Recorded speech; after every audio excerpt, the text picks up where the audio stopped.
Right, I think we're live on the 4 channels. So welcome to Friday's episode of the Daily Sip.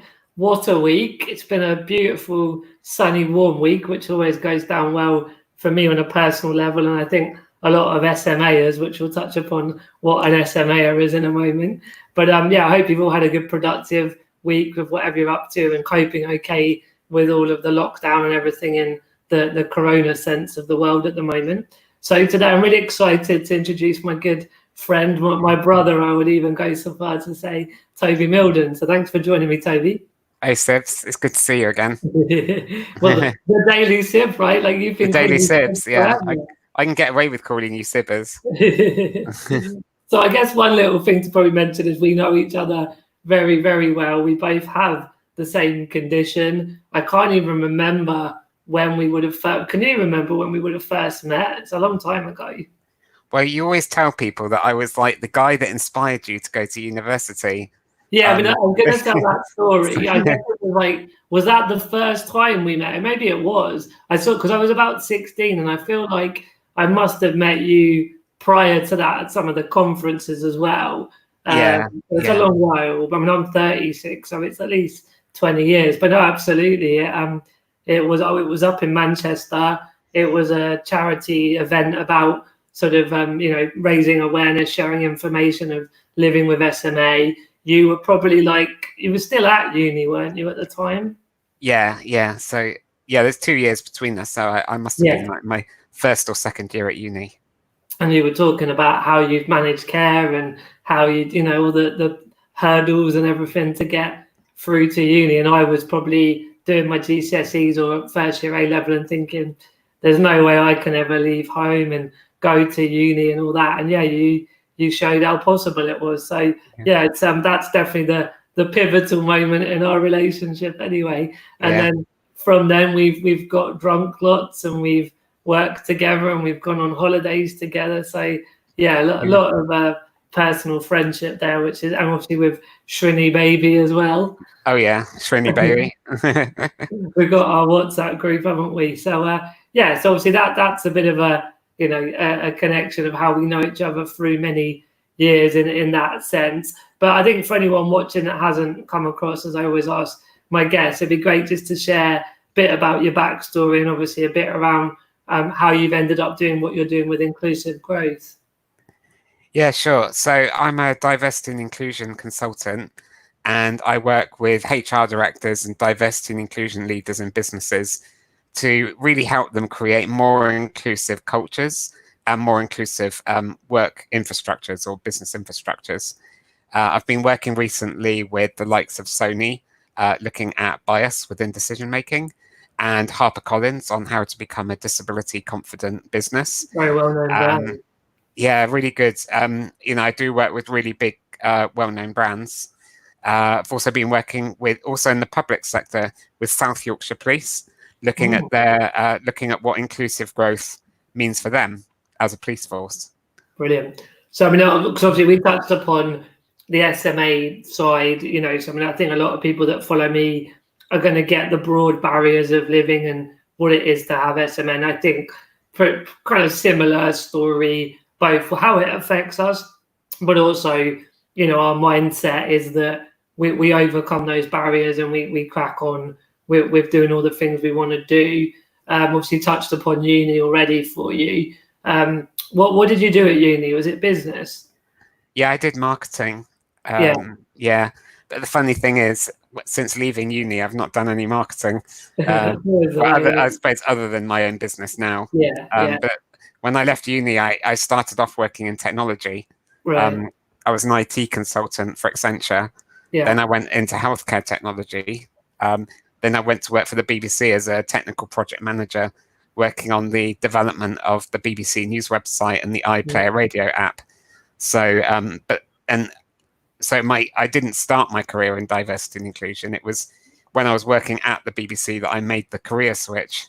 Yeah, because I remember I always resisted, I have a disability, but I don't want to fall into like a cliche job of working around, what it is to be disabled and overcoming barriers. And hello, here I am doing that. But I think part of that resistance was me maybe just getting to terms with that identity of like, you know, if in the end I want to do disability stuff, I shouldn't push it away just because it feels like a cliche. So there's a lot of that going on. I mean, and I always admired that you had done those earlier jobs and it was nothing about disability. You know, you were right in the thick of the corporate world, holding down, you know, very sort of long hours and stressful jobs and all that kind of stuff. So, I mean, just to touch on that, how did you find that with the fact that there are times SMA can have fatigue or lower energy and that sort of stuff? Yeah, I just kept persevering and pushing through. Yeah. I think when I was working in the city in my 20s, I don't think SMA was really holding me back. You know, I felt like I had enough energy to do my job. And I think I'm lucky now that I'm still very kind of resilient and I'm able to just keep pushing through. So I'm still able to, you know, work quite hard and do long hours and things like that. Yeah, of course. Yeah. Was there any sort of, did you ever feel there was like a discrimination though, or the attitudinal side? Did that ever cause problems? Oh yeah. I mean, I've had several sort of times when I was in my career. You know, when I worked in consulting, I was working with on one client site, and the health and safety manager came round and then asked me to leave the building because he said that I was a fire risk. No way. Yeah. I was then separated from my team for a number of weeks. Wow. Yeah, and then I decided to go back to the office because I was fed up with being separated from my team. Yeah. And the same health and safety manager just so happened to do another round and told me to leave again. I got quite annoyed, and then I got told off for getting annoyed with the client. So, yeah. Yeah, I mean, there's so many people having so many horrible discriminatory stories, but I suppose one, and you know, I think in life there are moments that are very challenging, but they also kind of help define what we go on to do, and that doesn't have to be a fully fledged job or career because of one moment, but I think it gives us different virtues and builds our character, and sort of the thing around what doesn't kill you makes you stronger. So I get there's two thoughts jumping at me now for you to talk around. So one is, you know, how those experiences, or if those experiences looked at, you know, took you more into this inclusion, diversity and inclusion world. But obviously on a personal level, I was thinking the other day, isn't it about 10 years almost to the day that you bloody nearly clogged it, like popped off? Yeah, it would have been April 2010. So I yeah, know I was in Mexico when I got the news you were in a coma, and my mum mentioned the other day that Mexico was about 10 years ago, so it all ties together. And then I saw you in the hospital when I got back from Mexico, and you didn't know I was there. Like, even when I said since, you had no idea I came to visit you. So, but yeah, first off, like, can you just share a bit about that incident of being in a coma, which is pretty big? Yeah, well, yeah, it was 10 years ago. I got a chest infection, which, as you know, for people with SMA, it's you know, it's not uncommon for us to get chest infections. I took a course of antibiotics, which didn't work, and then I took another course of antibiotics, which didn't work, and then I got really ill. And one of my PAs persuaded me to go to hospital because you know, I didn't think that I was that ill. So I went to hospital, and then the next day I was in a coma. Wow. So I was in intensive care for in a coma for about 2 months before sort of coming round. Very inconsiderate, Toby. You ruined that trip to Mexico for me. Well, I just needed a rest. I needed a 2-month sleep. Could you have done it a bit less dramatically? So yeah, I mean, I guess as I sort of framed it already, but because you've talked a lot about that in your personal story, but within a business context. So like when you were doing all the corporate stuff, you know, and then like you said, the BBC started to like get into diversity and inclusion. But do you think that the incident with the coma had any sort of part of why you moved direction a bit, or was that more of a coincidence? I think it was a coincidence. I mean, the whole coma thing did make me look at life differently. Yeah. And one thing is that I wanted to be doing a job that I felt really passionate about. If I'm honest, I was getting a bit bored as a project manager. I'd done it for a number of years. Yeah. But when I got into D&I at the BBC, it was kind of a natural thing because I wasn't looking to do D&I. I was working in the technology department, and I was working closely with our chief operating officer. And at the time, he was concerned that within the tech department, only 14% of our workforce was female. And the rest of the BBC is about 50-50 male-female. So as a division of the BBC, we weren't on par with the rest of the organisation. I mean, the science and technology engineering sector is a very male-dominated sector. So, we weren't surprised that the technology department at the BBC was facing the same situation. Yeah. That's how I first started getting involved. I worked with the COO to put together our gender balance action plan and then roll that out across our division. And I just did it as a project manager. So I put the plans together and I rolled it out. It was then that I realized that I was really interested in working in D&I. And a year later, I managed to do a sideways move at the corporation to work in our newly created diversity inclusion team in HR. But even before then, I was involved in some degree to D&I because soon after joining the BBC, I ended up running the BBC Disabled Staff Forum, which represented disabled employees in the corporation. Yeah. So the interest was always there. Yeah. Well, I mean, and obviously we touched upon lived experience of disability. And I know we were on the board of trustees at what is now SMA UK. So you there were other non-work endeavours, if you like, that you were doing more in that kind of space. So I mean, looking at diversity and inclusion, and obviously, we both have a disability, and I certainly have been more focusing within the disability part of the puzzle. Just can you give some thoughts on kind of, from a business perspective, why do they have diversity and inclusion departments or leads and people, and how does disability fit within that broader agenda? Yeah, so I mean, there are loads of benefits to having a greater diverse workplace and to have that inclusive culture. So we know from lots of research that's been done that problem solving is better. You have greater creativity and innovation. Employee retention goes up, which saves the organization money. So there are all of those benefits. If I'm being a bit cynical, some organizations have a D&I team or person because they think it's the right thing to do, and they're just there ticking boxes. And it's all about looking good. Winning awards and looking good in the public domain, and it's a bit superficial.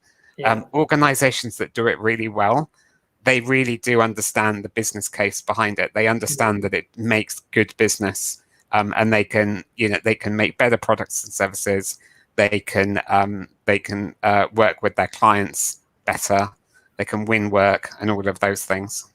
Yeah, that makes sense. And I mean, you've kindly invited myself and my new business partner, Aaron, where we launched the Purple Goat a week ago. And that's very much our view, is that we don't want this to be about just looking to do good or just talking about something and not taking real action. But as you say, there's an absolute business benefit. And, if we're talking everyday life, of course, there's a moral thing. It's the right thing to do. Of course, there's a law, there's the Qualities Act, but businesses are set up to make profit. And some people, get annoyed that businesses don't do more good, but their function in a capitalist world is to maximize profit, right? So if that's what drives a business's decision, then how do we get social good to be done through that prism and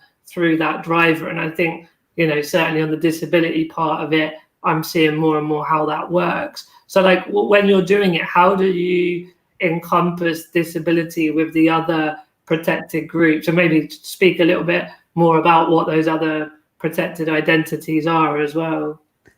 Yeah, so when I work with my clients, I focus on all of diversity, and not just disability. And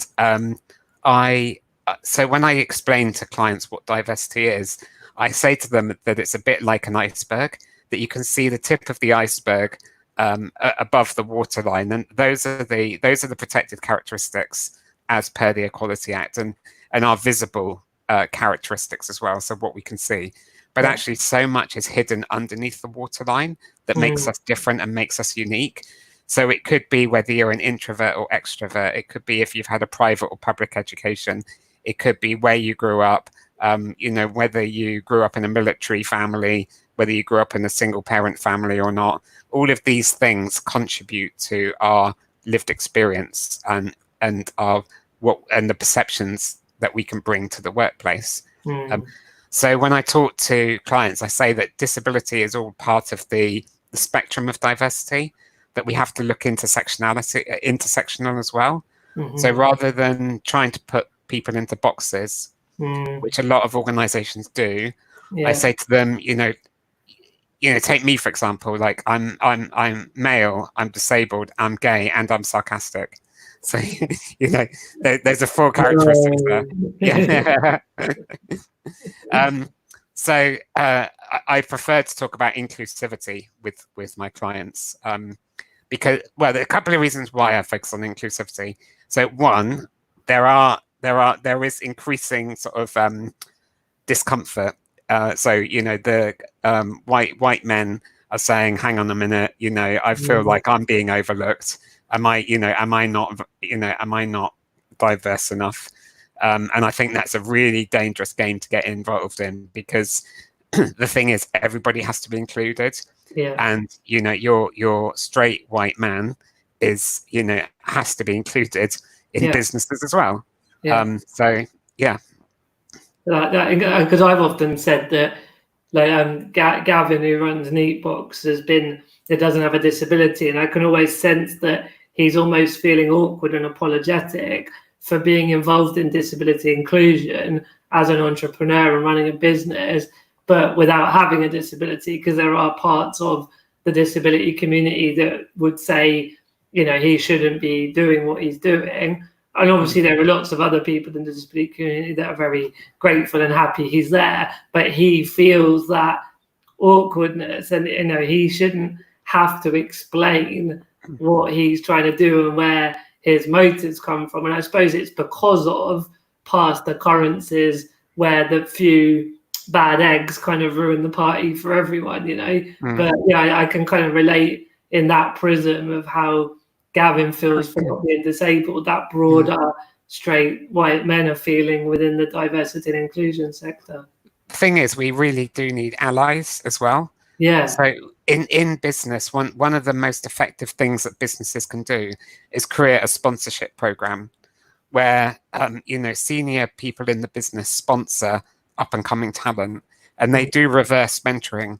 So the senior executive can learn from the lived experience of the person that they're mentoring, and then the person that's the up and coming talent can mentor the senior executive on what it's like, what their lived experiences are, what their experiences in the organization are, all of those kinds of things. Yeah, that makes sense.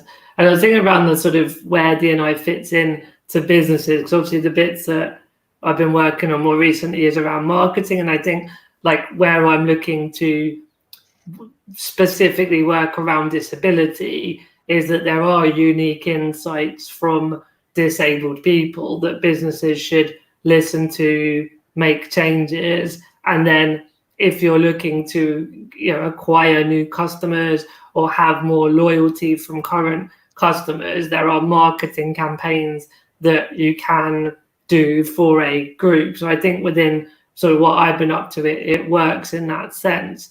But with D&I, if you look at a business hierarchy or infrastructure, like, is it more a HR type initiative, or does it lay over everything?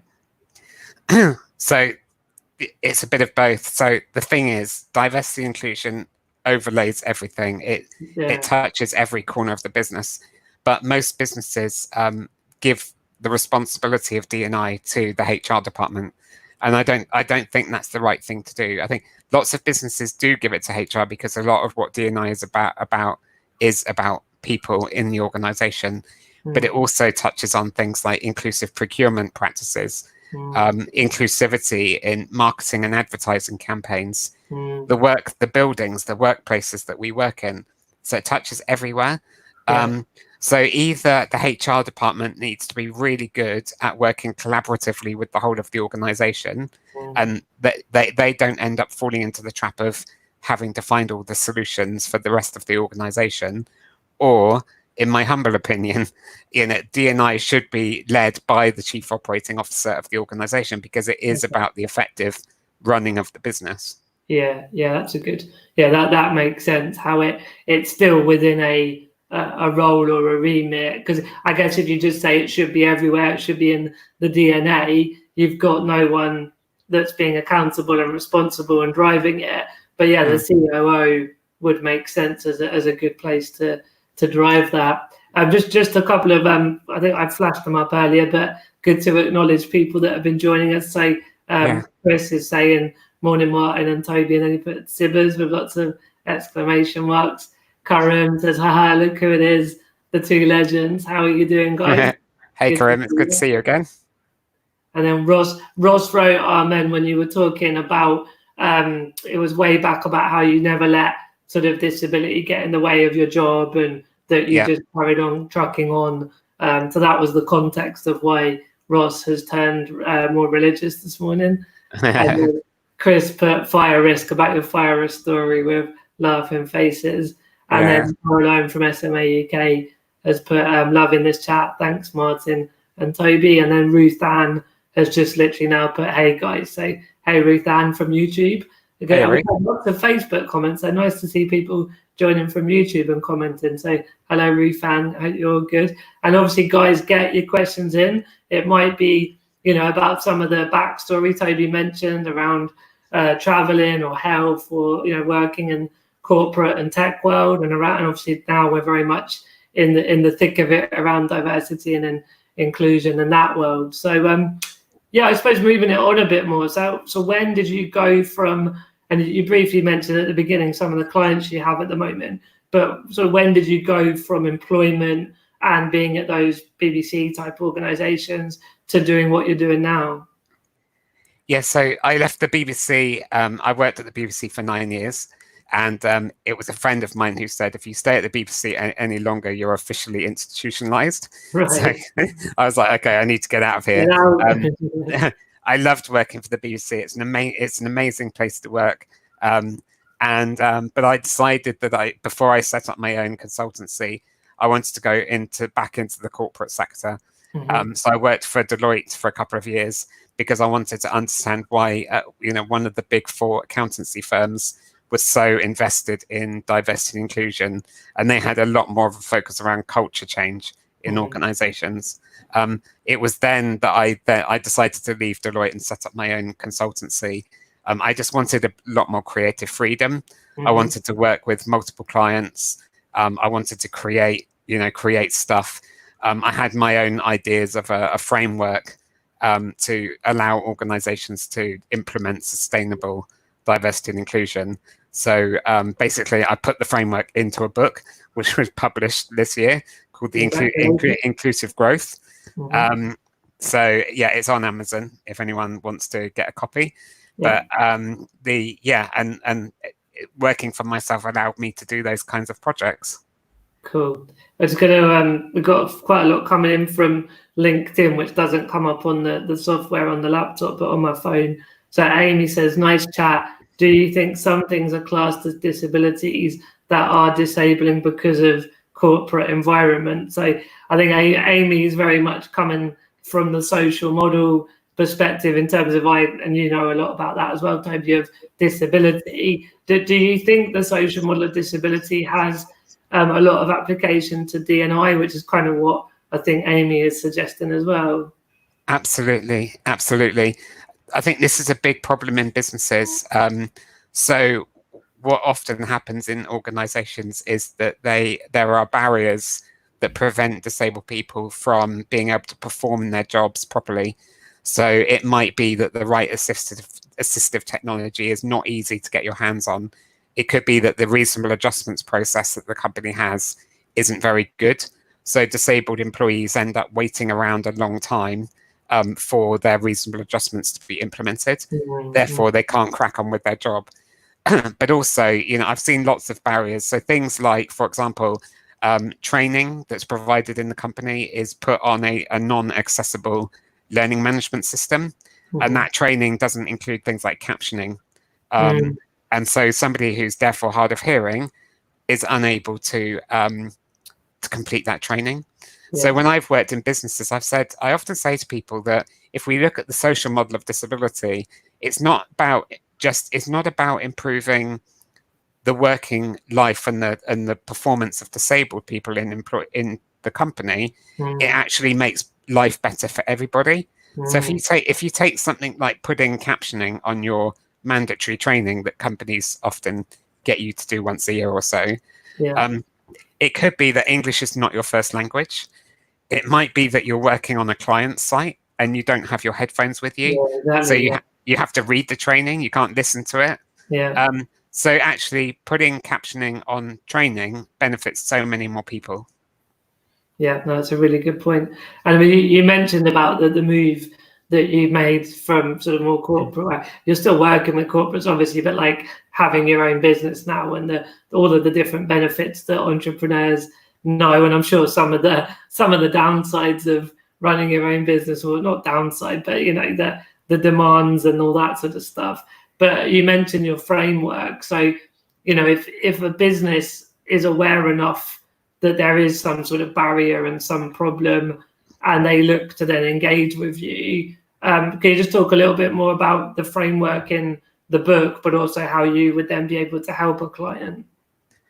Yeah, so the framework is made up of 7 components, and you basically work your way through from left to right, and they all begin with C. So we've got clarity, culture, change, colleague experience and design, cyber, collaboration, and celebration. So by the way, I'll put a link up so people, because you've got a website as well, haven't you, with some of the information. What was your website? It's mildon.co.uk. Mildon.co.uk, because I'm sure there's some visuals that people can look at as well, right? Yeah, there's a visual of the model on my website, and actually people can go on my website and take a free scorecard, and the scorecard has a series of questions where you can benchmark yourself against the model, so you can see whether you're kind of red, amber, green in terms of your inclusive growth trajectory. Okay, cool. Carry on what you're saying about the framework, though. Yeah, sure. So if we start on the left, so clarity is all about understanding why diversity and inclusion is important to the organization, how it helps you achieve growth, because we're all about reframing diversity to enable your business to grow, and how you get your chief executive on board. And then how you understand employee data and insights to then shape your strategy. So that's all clarity. Culture is about how you then intentionally shift your culture and the very practical steps that you need to take to shift your culture from where it is now to where you want it to be more inclusive. Change is about how you put proper change management in place. So many organizations, when they do D&I, they don't do proper change management. So they don't know what outcomes that they're aiming for, and so they don't know if they're being successful or not. Colleague experience and design is really the linchpin of everything, because this is about trying to fix the business processes and systems that hold people back, rather than trying to fix individuals. So a lot of organizations say, we don't have enough women at the top of the business, so we're going to develop this program to give women more confidence. Thing is, you don't need to give women more confidence. You need to address the things that are holding people back. So it might be that the company's just not very good at flexible working. So anybody in the organization that's got caring responsibilities for, children or elderly parents, or, disabled children or anything like that are going to struggle. Cyber is all about the systems that can help you scale up what you're doing around D&I. There's loads of cool apps and technologies out there that can help you. Collaboration is about how you work as a whole organization, and not just HR working on their own. And then celebration is about how you create your employer brand, how you tell the rest of the world that you are an inclusive employer. Yeah, which I know you did. Another string to your bow is you've launched a podcast, right? Yeah, so yeah, the Inclusive Growth Show. Yeah. And you had the first guest was about branding, wasn't it? Yeah. I've had some really interesting guests on there, and you're going to be one of my next guests. Yeah, we're all lined up for next week. So Yeah. I'm looking forward to that. But yeah, I mean, obviously the branding stuff, I'm totally geeked out on that side, because I think quite often, whether it's disability or general D&I, there are so many things that, whether knowingly or not, are actually quite good, but brands are just scared of celebrating it. Your final C was celebrating. They don't want to put out something like, yeah, we did this, because they're worried they're going to say it wrong or it'll come across wrong. And so no one knows that they did it. And then not all of the business benefits, because obviously there are lots of business benefits internally around more productivity and efficiency and cost saving. And so all that stuff's very much a bottom line business benefit as well. But in terms of consumer brand benefit, no one gets that because they never celebrate it. So yeah, that last one really chimes and resonates. But obviously you have to do all or lots of the other things. Would you say to someone that they should do all of the first C's before they celebrate, or could you do a project of improvement in one area and celebrate that and then move on to other improvements? Yeah, the thing is, like, if you were starting from scratch, you could work your way through left to right, basically, and do one thing at a time.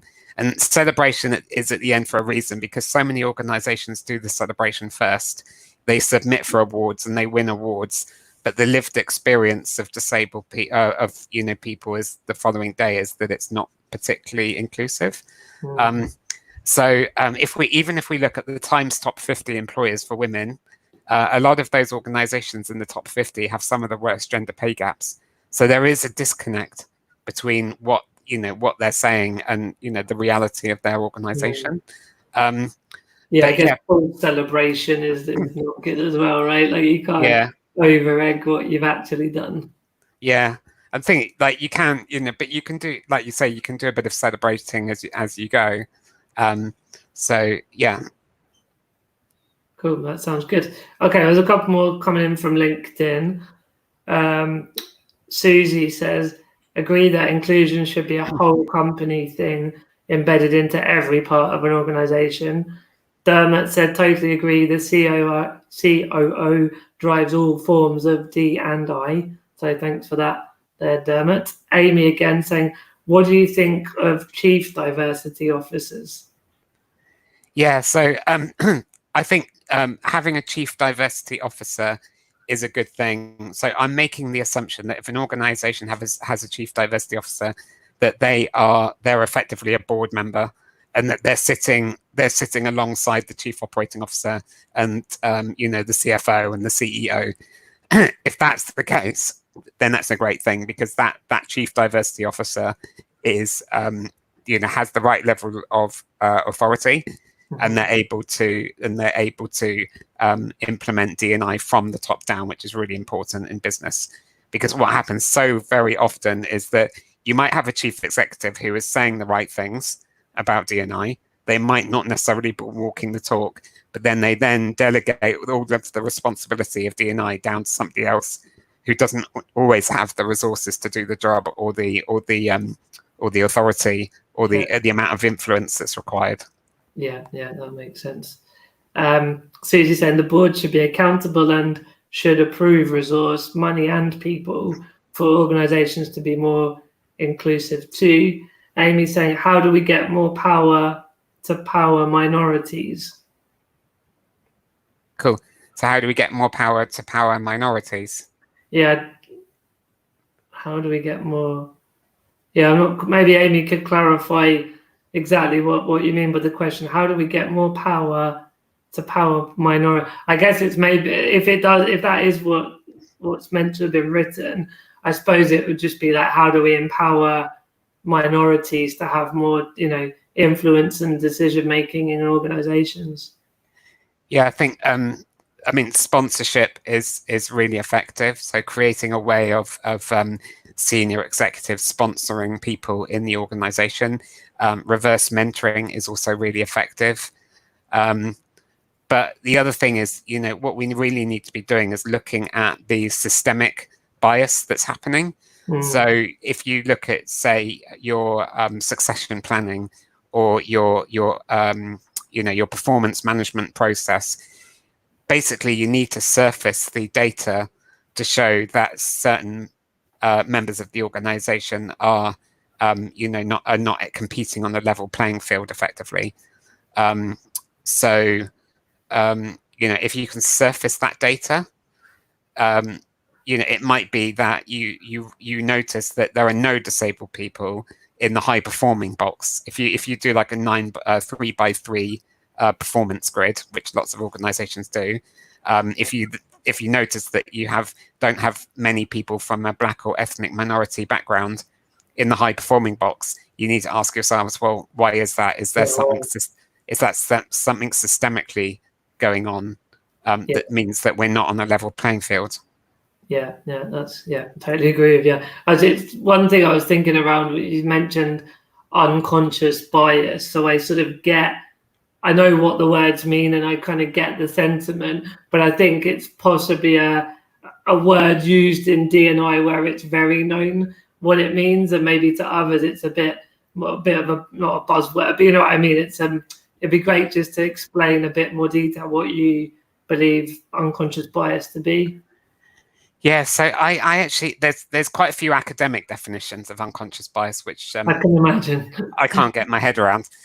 Well, I really like the definition by Verna Myers, who's done a couple of TED Talks. She's a D&I. She's an American lawyer by background. She's a D&I person. She had her own company, and now she's the head of D&I at Netflix. And in her TED Talk, she says that biases are stories that we make up about people before we get to know them. So when I do unconscious bias training, I tend to use her definition and then get people to think about what are the stories that we're making up about people. I prefer to look at bias within the context of decision making, because a lot of people look at bias that we have towards or against particular groups of people. So anyone can go on the Harvard implicit association test and test themselves for free.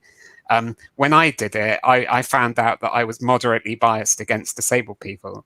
So if I give you a job interview, Martin, you're not going to get the job. No chance in hell. That's more because you know about my history, I'd imagine, than anything. Great. No, thank you for that. That's very helpful for me and for people watching. So Gavin said, sorry, missed it. Has had investor meeting, but 100% watching the whole interview later. Definitely do, Gavin, because we actually mentioned you. And then Gavin also said, people power, commercially, this sector has so much power, but it needs direction and cohesion to be truly effective. My fiance, Kasha, has said, great job, guys. Hi, Kasha in the garden. And Ross has asked a question, what's your tip for SMAers who say they can't work? I mean, I'd probably add, that's not just people with SMA. I think it's anyone with a disability whereby it's not chronic fatigue or chronic pain. But yeah, what are your thoughts on Ross's question there, Toby? That's a really interesting question, because what I would want to know is the reasons why they say they can't work. Yeah. Because there are so many reasons, and I think it could be that somebody doesn't have the right mindset towards work. It might be that they're not equipped with all the right sort of facts, that they think they can't work because employers won't accommodate them. The thing is, there are really good employers out there that that provide adjustments, that provide flexible working, that you can work from home, that kind of thing. Yeah. It's I mean, I know and actually I was going to just mention for anyone that wasn't here at the very beginning, an SMAer is someone with spinal muscular atrophy, which is the condition Toby and I and Ross, who's asking the question, have. I just thought I better clarify what an SMAer is. But no, I mean, it is a very difficult one, both within the SMA community. And as I caveated before, you could apply that question to other kind of conditions, but everyone has a different sort of experience with a health condition, but also, as you say, mindset and all sorts of other variables. So there isn't one answer. I guess you're right, Toby. You have to just dig a bit deeper into that person's direct experience of what they feel is the blockage or the barrier. Some people say to me, "Oh, people won't employ a disabled person," and obviously, you and I and Ross and others can say, "Well, hang on, we have been in employment, so that's a direct kind of that's not true." But then if someone has had a load of bad experiences of not having their application replied to or not getting interviews and all this kind of stuff, you can understand why they would start to feel like their disability is the cause. So I guess it's trying to get the two to meet in the middle. And someone like Jane Hatton at Even Break, there's loads of employers on her jobs board that absolutely is looking for, in this instance, in this example, disabled employees. So it would probably be trying to point to the positives and point to the solutions as well. Yeah, definitely. You're right. I mean, there are so many employers out there that are very pro disability. That's one of the reasons why I love the BBC. So BBC for years had run a program called BBC Extend, which was a work experience program for disabled people. So you could get a 6-month or a 12-month work experience place with the view that you could then go on and get a role within the organisation afterwards. And they had that scheme running for years. So yeah. How do you see that? Because obviously BBC does have I don't know, they call it public. Is it public sector? Would BBC be classed as public sector? Yeah, it is. Yeah, public service broadcasting. Yeah. Yeah. So like when you see public sector and private sector and charity sector, can you see trends around D&I within those different sectors? Yeah, I think with the public sector, there is a lot of work going on around D&I, partly because of the public sector equality duty, which is an additional thing for the public sector. But actually, the likes of the BBC, who as a public broadcaster, the business case is really clear, and the corporation exists for the whole of the country. Everybody pays their license fee. So everybody deserves to see themselves reflected in the content that the BBC produces. And that was one of the reasons why I was so interested in going to Deloitte in the corporate sector. Deloitte, why would Deloitte, a Big Four accountancy firm, be so interested in D&I? Because at BBC, it was very simple. Wanted more of a challenge, right? Yeah, I just wanted a different approach, a different look on D&I. Yeah, that makes sense. Well, we're sort of moving more towards the end of the chat, Toby. I mean, is there anything else you wanted to mention, and what's coming up? Any sort of plans on the horizon? Yeah, so my book's out. I've been running webinars a lot lately during the coronavirus because I've been reaching out to my network on LinkedIn and my clients and just really understanding how the coronavirus is affecting diversity and inclusion in businesses. And they are coming up with concerns that the priority of D&I is falling down the priority list of organizations, that senior execs are not as they're not supporting it as much because they're so focused on salvaging the business and delivering products and services. Obviously, we're having to change the way that we work, with so many people working from home, lots of people going on furlough, and whether how that's being done, whether that's being done inclusively. So I've been doing lots of webinars to kind of go through some of these questions. And then, that's been a lot of my focus recently. Yeah, that makes sense. I mean, there are those odd businesses where, for whatever reason, there is businesses booming during lockdown, like the obvious stuff like Netflix or whatever. But, that there's undoubtedly that people are not going to spend as much, even if they're not furloughed, or if they're furloughed, they've still got some money in their pocket. But not just because they've not got money in their pocket, but just because people are a bit more likely to save during these, weird times, and then that goes to businesses as well. I think my general advice to people is to just do the sort of stuff you're doing. It's like to do podcasts and webinars and research, and just be very there for the customer base and client base that you serve. And there may be a dip for a while, but once we come out of it, and obviously Corona will one way or another pass, there will be things will pick up eventually, and then you'll be sort of more in people's minds because of all of the support and help you gave during this time. And I think, and unless you're in that more privileged position that business is booming, then it's about brand awareness and brand sentiment. Yeah, so a lot of what I'm talking about with people is around respond, regrow. So that's my big message at the moment: respond, regrow. So that is teaching businesses how to respond in an inclusive way. So if, for example, they are, a lot of their employees are now having to work from home, the D&I leader can be asking questions like, hang on, how accessible is the technology for people to work from home? How do we support people with fluctuating health conditions? So that's the responsibility of the D&I leader, to be asking those kinds of questions. So they are there to support the business in this critical time of responding to the current situation. And then inclusive regrow is all about how businesses are going to bounce back, because there are lots of businesses that are innovating at this time, that they're finding new ways of doing things, and that could be their new business model going forwards. So how do they have that? How do they have a more inclusive business model going forwards? And again, that is the responsibility of the D&I leader to help the business with that. So my big message at the moment is around inclusive response and inclusive regrowth. Yeah, I mean, if you look back at World War II, was one of the most obvious times where the world was turned upside down, similarly to what we're seeing at the moment. And of course, there was like the Marshall Plan that tried to help rebuild economies and societies after World War II. And it feels like, one way or another, we're going to have to rebuild a lot of elements of day-to-day life.